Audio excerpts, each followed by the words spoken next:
Hey everybody, it's Libby again with Fearlessness. What is fearlessness? It's the underlying grit that empowers us to forge ahead even when hope seems distant.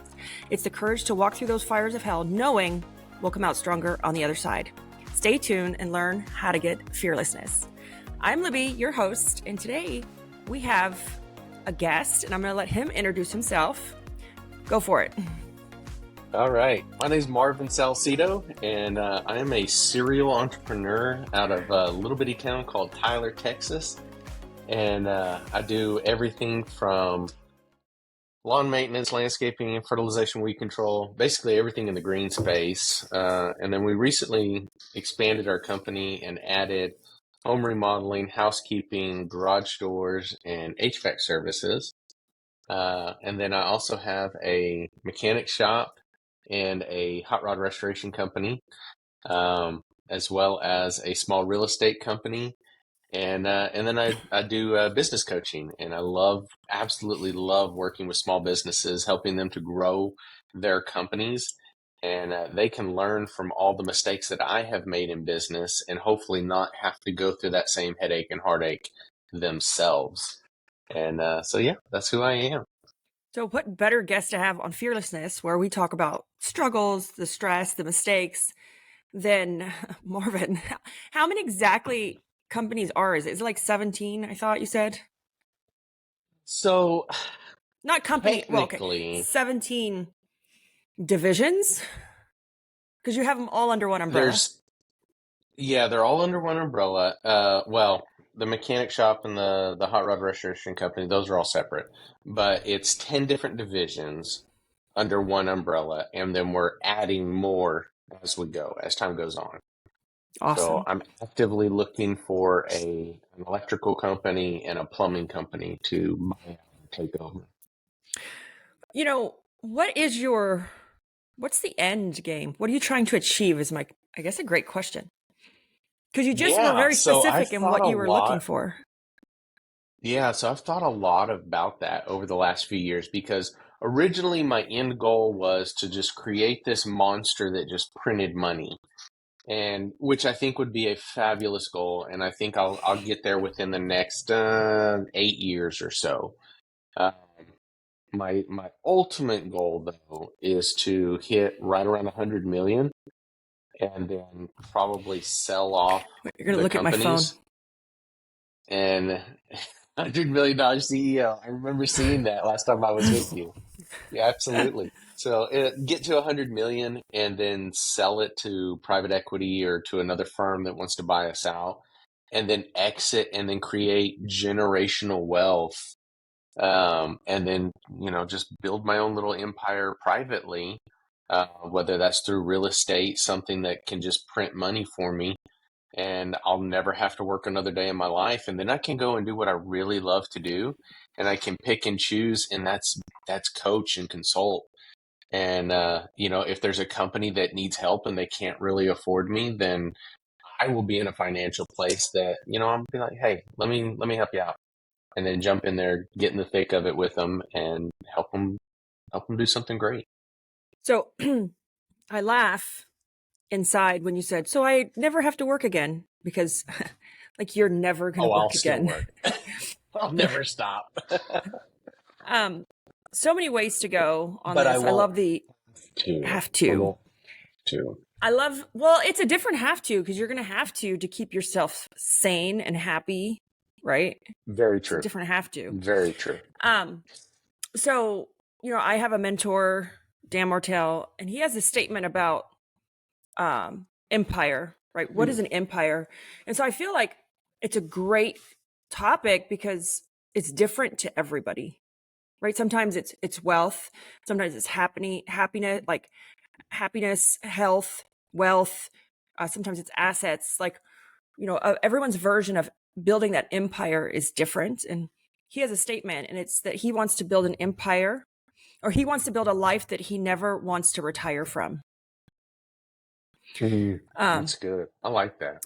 So I like that because that's really good. He never has to retire from. It's great because it encompasses everything that you just said, right? You still want to work, but you don't have to retire from it. And then Mm. in the SaaS world, they talk about, and I started to look at my home service company this way. They talk about it's not about how much money can you make.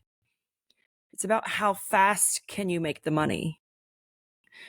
Because if you focus on how fast can you make it, like your CAC, your customer acquisition cost, the life cycle, when it comes to marketing, the payback period, um, how fast can you deliver the service? How fast can you invoice for the service? With SaaS, it's about how fast Mm. can you make the money. It's not how much can you make, because once you get down how fast can you make it, that turns into the money making machine. Yeah, Um, so that's interesting. I was having a conversation with a good friend of both of ours, Jonathan Potoshnik, and he was talking about in the service world, if we started looking at our clients the way an investor looks at clients rather than the way a business owner looks at clients, we would spend more money acquiring clients than a business owner typically would, because we're looking at the end game, looking at that in mind rather than today's world. And so if I can go in and long term, those clients are going to be worth, when I exit, let's say, $600 or $700 a piece. Well, why wouldn't I pay up to, say, $500 a client? Whereas in our world, maybe it makes more sense for us to spend up to 100 or 150, maybe $200 a client to acquire them, but look at it as an investor, not an owner, and you start playing the game a little differently. yeah, I think really being in that SaaS world, software world, they're huge on like the CAC payback period, which is our customer acquisition payback period, Mm-hmm. which means how long is it until realized revenue hits? So how long is it from when I market to when I actually have the money in my bank account? And I don't think we look at it in service that way, because if we did, we would be willing to spend more money. Yeah. Um, but industry terms, especially in cleaning, say, oh, I can only pay $250 per recurring customer, so I can't spend any more than that. Or But they're I'm looking at it as an owner, overspending. not an investor. Yeah. Or I'm overspending. Um, so Mm-hmm. it's a great topic. I think that I love both of them, especially, the empire, the customer acquisition cost and spending money. So out of all the businesses, out of all the services, what's your favorite? And it Man, doesn't I have to tell you, be I like really favorite mean love. like maybe ease or Yeah. profitability, so So that I we don't love upset. my yeah, so I love my hot rod restoration company, but it's more of a hobby that I get paid for. And I mean, I don't make a ton of money off of it, but I love that artistic side of it. So it's very pleasing. It's very fulfilling to watch my guys out there and just see them create something out of nothing. And so, as far as my favorite goes, I really love the Hot Rod Restoration Company, but I really love my service companies. Um, I mean, because you kind of get that instant gratification as well whenever you go in and you solve somebody's problem right then and there, whether it's mowing the yard or cleaning the house or whatever. And it looked horrible before. You go in, you fix it, you solve it, and man, it looks great afterwards. But we've been able to, as far as on the business side of that, we've learned throughout the years how to fine tune it, and we've gotten it to where it makes really good money in the margins that we have in what a lot of companies out there is their loss leader, lawn maintenance. We actually make really, really good money on lawn maintenance, um, and that's just simply through fine tuning our routes and making sure that we're all the systems and processes that everybody should be doing that they typically don't do. We're actually implementing them, following through, making sure they're being done, and it's paid off in droves. I mean, it's not unrealistic for us to hit 20-25% net in something that a lot of companies, they're hoping to break even, Yeah. and we're doing 20-25% net consistently. I think it's really, really important, like the systems and processes. That's my jam. creating them. Um, but I think that people, uh, I just gave a presentation about this. I'm coining a new term. I'm coining micro playbooks. I've always talked about Okay. playbooks. Micro is because that's the way our employees consume it. It's more of the TikTok style. So I have it down to, it should be this many words, this many, like this much long of a read. If there's an accompanying video, it can only be under so many seconds, because we've done that and it's Mhm. worked really well for us. And it's really changed a lot of things, and it makes you more profitable because there's less confusion, less questions. So it's less Yeah. downtime or dead time. Um, Yeah. and and I think people get scared because they don't want to take the time to make them, because they're like, oh, I don't have time. So how am I going to have time to stop and make them? Or I don't know where to start. So it's definitely a struggle for a lot of people, especially entrepreneurs, because we're all a little sparkly in our brains. Um, so I have another question for you. We're Yeah. going to get into acquisition, because I ask a lot of people questions more about like biggest struggles, failures, how do you handle the stress?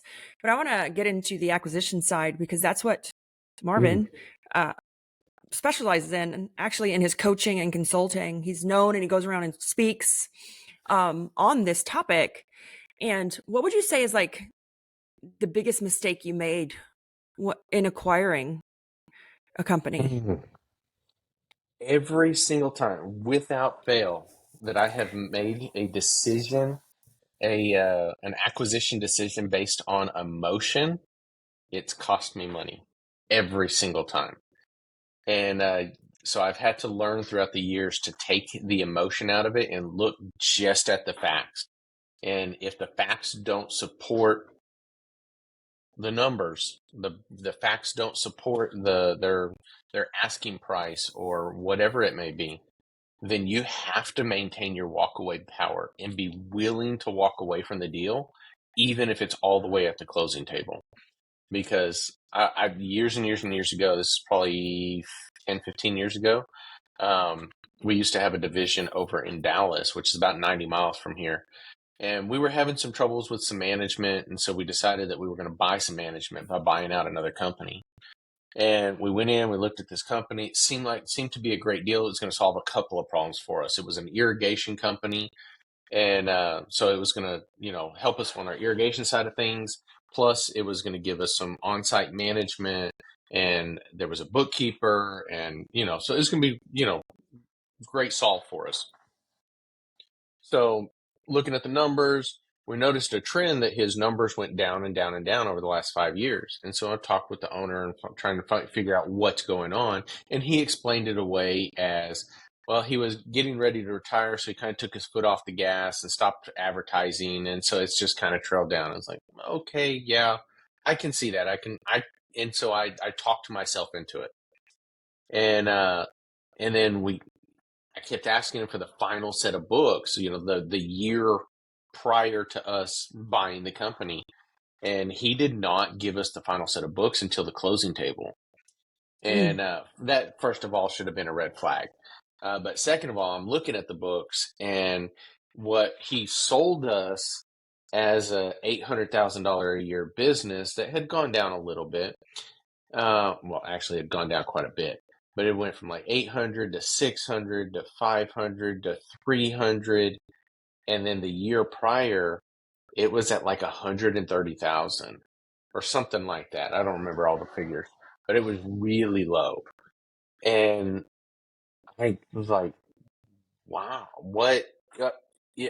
And I'm trying to justify it in my mind. And I talked myself into it because I was already emotionally yeah. bought into buying this company, that it was going to solve our management problem. It was going to solve our irrigation problem. And I went ahead and signed the deal. And we ended up shutting that company down within 6 months, because it was too far gone and we had overpaid for it. And we were bleeding. We were just pissing away money. And turns out it was going to be cheaper for us to close it down and make zero revenue over there and just make the payment to the bank than it was to continue on and just bleed money. And so that's what we ended up doing. We shut it down, killed that whole entire department, and just paid the bank off. And so, I mean, it cost me over $250,000. That's a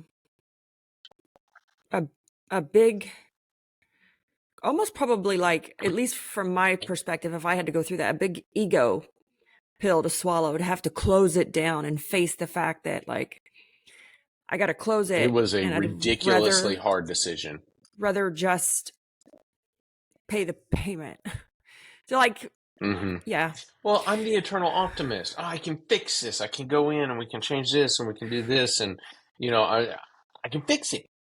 Well, I Well, couldn't fix this. I mean, so it are was just all it was owners. That's it. why I feel like we shouldn't be doing interviewing. That's a whole Yeah. nother topic, because we want to fix everybody or save everybody. um, Yeah.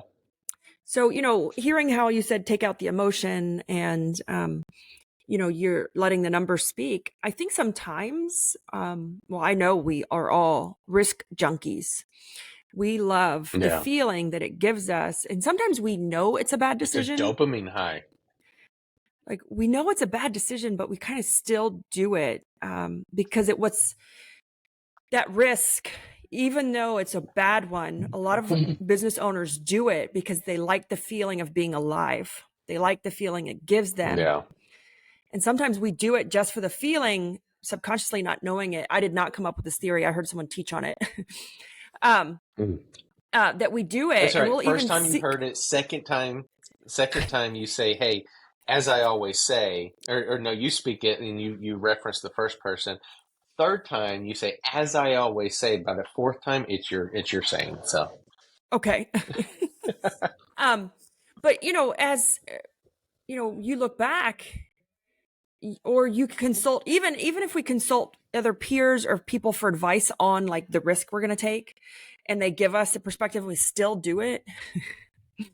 It's because we're looking for yeah, that feeling. Sometimes we're looking to feel alive, or maybe we're bored in our current company. And it's such an yeah, interesting thing that we do as entrepreneurs. We want to save it. We want to fix it. It makes us feel good. And then we beat ourselves up when it doesn't go well. yeah. No, it's tough. It definitely is. But like you said, they're chasing the dopamine high, and I can fix it. I can make it better. And sometimes it's better just to shut it down and admit defeat. Yeah. I It's think as I've cheaper a lot gotten, of times. I think I've gotten older, I don't need the dopamine high as much anymore. Yeah. It's settled, and it's kind of like, oh my God, I'm too tired to try to fix this. It's kind of where Well, I'm at now now. our dopamine highs are a lot bigger, because we're chasing selling a company or building $100 million empire. Your dopamine high is really big, and then when you sell that or you hit that goal, then that's huge. And Oh, so it's absolutely. just our highs are different now. Yeah. So looking back, when you first started this journey, right? Because you started in the green industry, Mm, right? Is that your original company? I did. So looking Mm-mm. back to when you first started, No, what's so I've the, I've had several. oh, you have? I have. Yeah, I built my very first one up in Tulsa, Oklahoma, and I sold it off to a guy that still owes me like $850. Uh, he's a brother-in-law, I think. Anyway, A um, brother-in-law. and then I started another company. I've started several companies that never even made it off the ground. Um, and then built a company up, merged with another guy. We grew it really big, and that was a company I left in 2016. Um, and then I started over in October 2016, and I've rebuilt from there. So, no, I've had several over the And years. so I know that you're also big into partners, or you're okay with going into partners with people. Um, what's the one thing that you would share with other people about partnering? So, Like I the used to be biggest of the mindset mistake that, that you've made when it yeah, comes to, or advice. yeah, because I've had a really, really bad partnership before that, I mean, it went toxic and it almost destroyed my life. Almost lost my marriage over it. I got super depressed. Like it was really, really, really bad. Um, and I used to be of the mindset the only ship that doesn't sail is a partnership. That's what Dave Ramsey always says. But the more I've gotten into it, the more I realize that partnerships, they can be amazing. Like they can Mhm. really work. But what I've seen is that partnerships either really work or they really don't. You never hear anybody right in the middle like, my partner, he's okay. No, they either love him or they hate him. But the biggest thing that I've seen is you have to have lots of clarity. You have to be willing to talk through stuff. You need a good partnership agreement. And that partnership agreement needs to be a living, breathing document. A lot of people think that, well, we started our partnership 5 years ago. We have a partnership agreement and that's it for until the end of time. Well, your business is not the same as it was 5 years ago when you partnered up. Your business has grown or it's shrunk. Your roles have changed in the business, and that should be renegotiated. That should change. Your partnership should be readjusted to accommodate the growth or the decline. It should be adjusted to accommodate the different roles that you've taken on in the business, or if you've taken on more responsibility or have given more responsibility away, it needs to be renegotiated. And I think that partnership agreements should be renegotiated every year or two at the most, because your businesses change. And especially in this crazy world that we live in now, they change fast. I mean, crap, in 2020, you could start a service business up and you could scale to $1 million really fast because they were giving money away at such a massive rate. People were just spending money out into the market.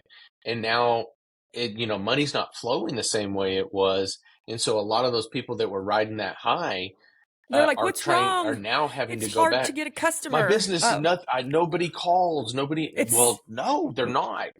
You it's have settled to back into advertise. normal. Like, yeah. It has, it has. And then, so they were riding that wave and that wave crashed. And now they're having to go in and try and figure out the business side of business. No, you actually have to And, work now. you To actually get have to work. Yeah, you actually have to work to get a lead and spend money in marketing. you do. And so it's, they're not just handing them out anymore. It was great back then. I rode the high too, but we're those of us that have adapted or readapted back to how things were are going to be the ones that come out on top here in the next year or two after this recession settles and things go back to normal, whatever normal is. Those of us that come out on the other side are going to be stronger for it. But I mean, I'm seeing people fail left and right, businesses left and right. I've had multiple people come to me and say, "Hey, will you buy us out? We can't do this anymore." And, we'll go into negotiations, talk back and forth, and we either come to an agreement or we don't. But I was talking with a local landscape company, and he's like, I'm tired. I can't do it anymore. And, we've taken it as far as we can, and I commended him for it. I mean, he had done some good stuff, but he wasn't adapting the way that he needed to, and it's showing up now. And I was like, look, if you want to save this, I can help you save it. I can coach you. I can help you get headed in the right direction. Or here's my offer to buy you out. And he chose option C, which was just continue looking. So Yeah. that's his choice. More power to him. But you have to adapt. You have to be nimble and be able to make decisions on the fly. And what worked in advertising 2 years ago doesn't work today. Or does that mean that No, I've it's heard just some people, well, it's I tried Facebook. Facebook doesn't work. it's Well, hard. yeah, it It's does. just I mean, it is hard. hard, but I get tons of leads from Facebook. Mhm. Tons of leads from Facebook. So do Good we. quality leads. But it's a long-term play. I can't just throw one ad out one time, throw $40 behind it, and that's going to magically solve my business. No, I'm spending hundreds and hundreds and thousands of dollars a month on Facebook. And we don't just put one ad out there. We're putting multiple ads, and we're changing and adapting and putting new stuff out there and keeping it fresh and alive. And not everything we do is a sell. People don't like to be sold to, but No. people absolutely love to buy. So if you So can go in, you can show your value, mhm. then they want to buy from you and they will buy from you, but you have to prove your value first.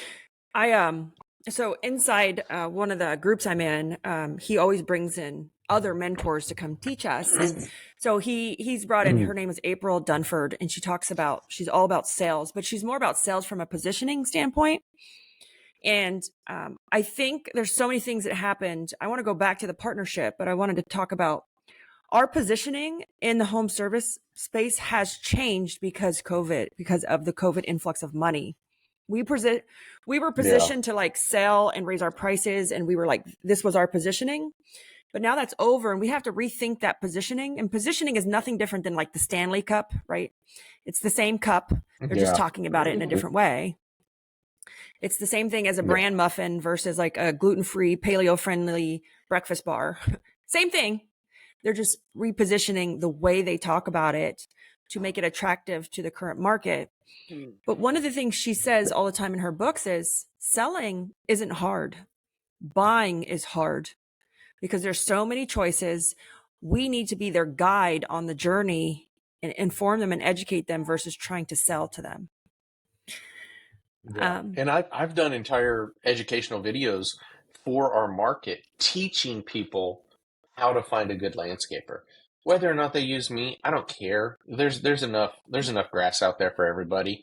But that's funny. hey, this is what you want to look for.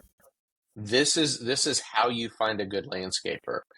And are they licensed? Do they have insurance? Do they have workman's comp? Do they train their employees? Do they have good equipment? Are they reliable? Do they give you a quote, or is it just, randomly prices are going to change? And just teaching people the signs of what to look for in a good landscaper. And you know what? I got quite a few leads off of that. I got quite a few clients just from that video, and there was zero sell, none. Yeah. Like I think my entire sales pitch at the very end was, "Hey, if y'all need some help, give me a shout. I'd love to help you out." That's it. That's my whole sell. Beyond that, So I'm just putting value out there, helping people out.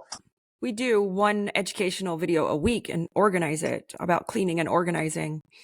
And that gets us tons of traction. And it's purely teaching. Like last week, mine was the difference between when someone asked for a cleaning company on Facebook in a Facebook group. And I actually shared the snippet of the Mm-hmm. question and some of the responses, oh, I'm $85 and this person's 200. And why is it different? So I explained why it's different from an $85 Mm, individual solo cleaner, and they have their place, and a company that's charging you $200 for the same thing, and they have their place. yeah. We got a ton of traction off that one video, and all I simply did was break down why it's more expensive and where do the costs go. Because I don't think people Right. understand it, especially in the home service. They don't really understand the cost that are incorporated, but also the protection. As we get older and we have more assets to protect, I kind of want to choose that safer bet that has insurance and workman's comp. They can't come after me or my businesses if they get hurt on my property. Yeah. Versus when I was younger and 20, sure, I didn't have a lot of assets to protect. So an $85 cleaner was great for me at that time. Yeah, but a lot of people don't realize that when you hire a service company and you hire Chuck in a truck and they come out, yeah, they're cheaper. They're gonna be Mm-hmm. cheaper. They don't have nearly as much overhead. They probably are not insured. Matter of fact, I know they're not insured. They're very just fly by night. They throw some sort of price out there. They don't know their numbers, and if he falls or she falls while she's cleaning, they can sue you personally. Mm-hmm. And because it happened on your property, even if they're a hired a hired hand, somebody that you hired in to do some work for you, they can sue you personally. But that's one of the reasons why we carry workman's comp. Because God forbid, somebody gets hurt, and I've had employees get hurt.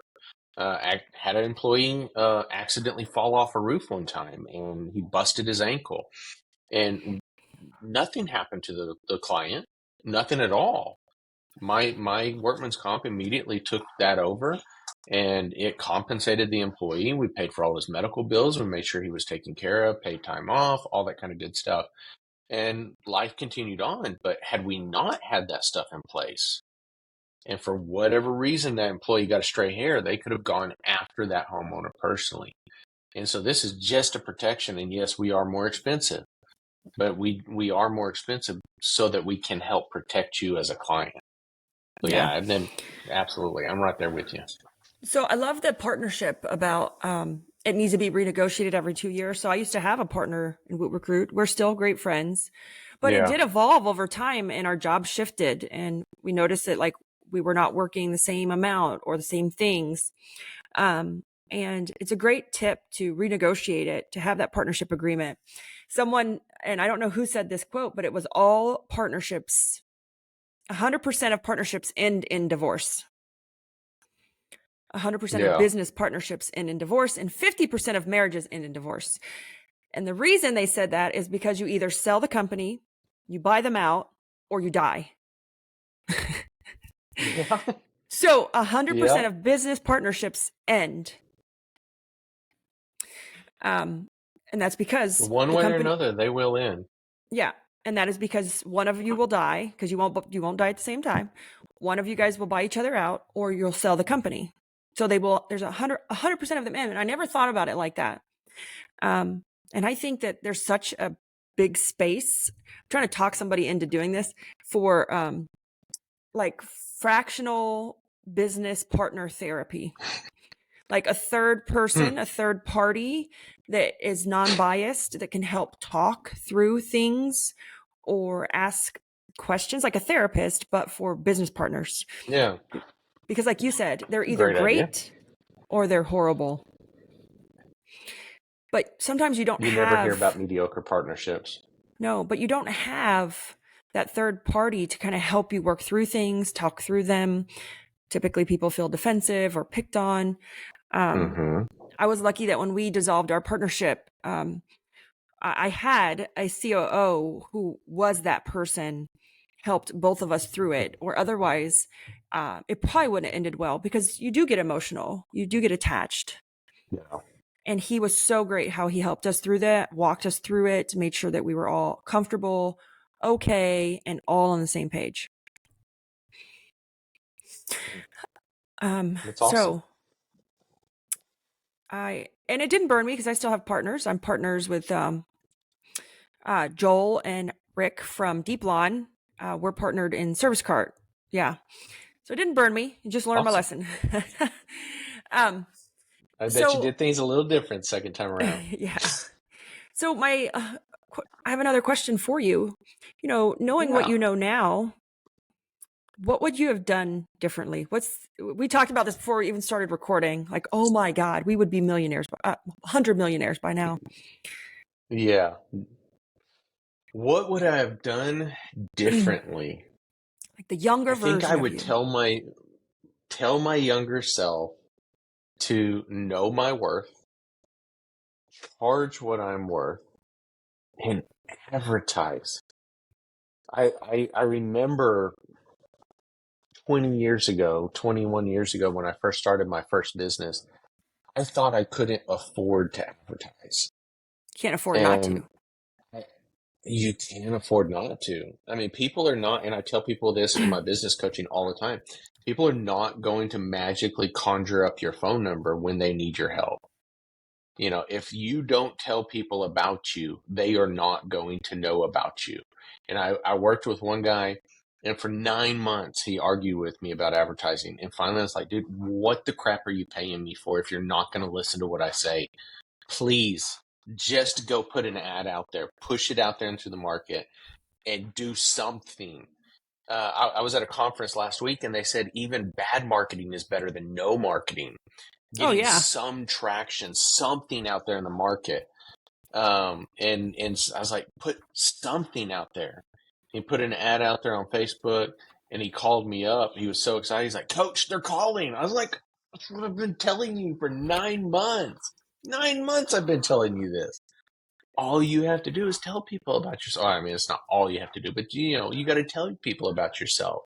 And that's what he was that's what we start doing. You start attracting more clients, but they're not just giving clients away like they were in 2020. You have to go out and find them. Well, I think you have to find them, but also they want more value for the same money, Yeah. right? So And so you that got to doesn't, provide that value or show them the value that you do Mhm. provide. Or that does not mean discount your service, people. um, No. Value, they want more value. So, and that's hard for companies now to adjust from like the leads are falling in my lap.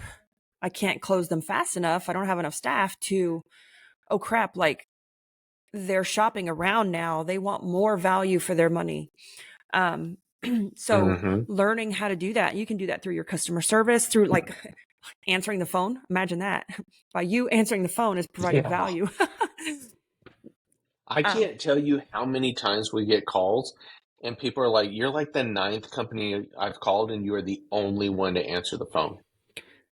so for all of How is our that even entrepreneurs, possible? small businesses out there, I'm in Oklahoma right now. That's why I'm in a different setting.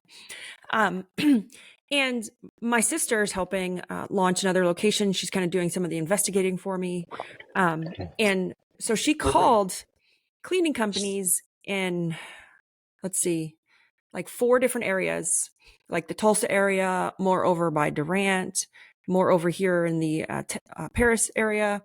And then she did another area. I don't remember which one it was. And she goes, she was reviewing and she's I wanted pricing for what all the cleaning companies charge in the areas. I wanted all the pricing.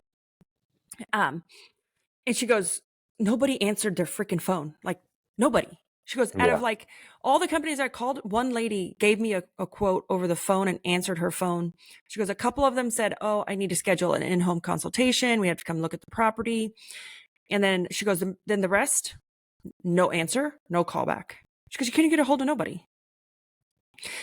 And I think sometimes that difference between when we said a solopreneur versus a company, that's also one of the differences as the consumer is you guys complain about the quality of the work or they won't answer the phone or they can't get a hold of nobody, but you're paying the $85 cleaner. um, and that's what comes with it. And I understand it because I was once the $85 cleaner. But when you have to staff an office or schedulers, that's also why it's more expensive. We answer the phone. But to the solopreneurs out there, just answering your phone alone or responding to voicemails would really help too as well, especially if we're paying for marketing. If you're paying for marketing, please do that, or you will bleed money and you will die because it is a slow death, but you can't sustain it if you're paying for marketing, but you're not answering the phone. Yeah. Yeah, like why are you paying for these leads if you're not going to respond, not going to answer the phone, not going to respond back to them? You're just you might as well just take $100 bills outside and burn them. I mean, Mm-hmm. that's all you're doing. You're just burning money. Don't waste your money. Capture these leads, talk to these people, get quotes back to them in a reasonable amount of time.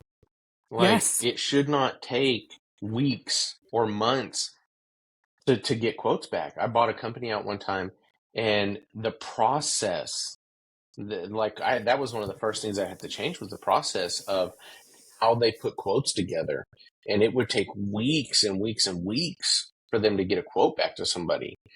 And it's like these leads are stale by the time you get back to them. They're calling in to get their yard mowed, and it's going to take you 4 weeks to Imagine just how high call that them. grass is in 4 weeks. Oh my gosh. They hired somebody 3 weeks ago. By the time you call them back, I've wasted all this marketing money. And I mean, why? Why are we doing this? Well, And so that we had goes, to change that process so that we could shorten the timeline and get quotes back to people in hours rather than days. And it because, massively changed everything. but that goes back to my original statement when we first started was it's not how much money can I make, right? It's how fast can I make it? Mm-hmm. And that is kind of like, we don't think about it that in that way enough because again, that's a SaaS term. It's a software term. But essentially, our service businesses are SaaSes. I'm calling them services as a service. Um, they they operate the exact same way. It's so interesting, but it's not how much money can we make, because I know 17 or $20 million lawn care companies, right? It doesn't matter. You can make as much money as you can dream up. It's how fast can we make it? Yeah. Because if we can't make it back, we're paying office staff, admin staff, marketing, and you can't make it back fast enough, you won't have enough money left. Yeah.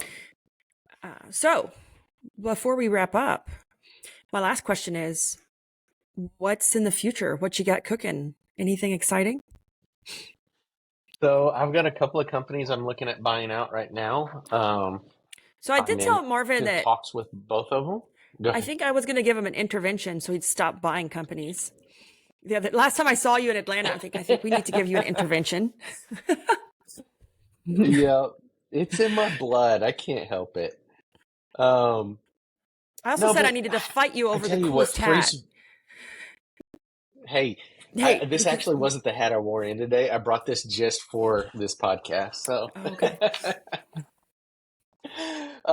no, I've got a couple of businesses I'm looking at buying out. Got another one or two companies that I want to start, but I'm looking for the right partners to partner up with those. Because I'm a visionary. I'm not a integration person, and so I need an integrator. So I need that key partnership so that we can kick those off. And meanwhile, I'm actively growing my current companies. But I was going to say. What frees me up to be able to look and chase these other companies down is I have amazing people that work for me, and so I don't have to worry about things at home when I'm out working or chasing leads down or talking with these companies. Matter of fact, I was talking with my director the other day and I was telling her about a couple of companies that I want to buy. And she told me, she said, "Hey, I got it here. So if you need to go, go." And I don't have to worry about anything. I mean, I was just gone for a week and I got 0 phone calls while I was gone. Like, I don't have to worry about anything. Now, I'll touch base with my team and make sure everything's headed in the right direction. But they're not escalating problems to me. If a problem ever gets escalated to my lap, it's a big deal, and somebody's not going to be happy. So Absolutely. they usually take care of it before it gets to me. Awesome. So we'll make sure to put information about Marvin in the show notes. So if you guys want to reach out to him, you can definitely get in contact with him. I want to thank everybody so much for listening. If you want to find more podcasts, you can visit libbyd.com. And so, guys, that is a wrap for today's journey into fearlessness. Remember, every step we take, well, I messed that up. I was like, oh, they can edit it out. Got that tagline. Start over. Remember, every step we take is a step forward in our strength and into our journey. Keep walking through those fires, because on the other side lies a version of ourselves that's unstoppable. I'm Libby, reminding you to embrace your fearlessness. Until next time, stay brave, stay strong, stay bold, and keep pushing forward.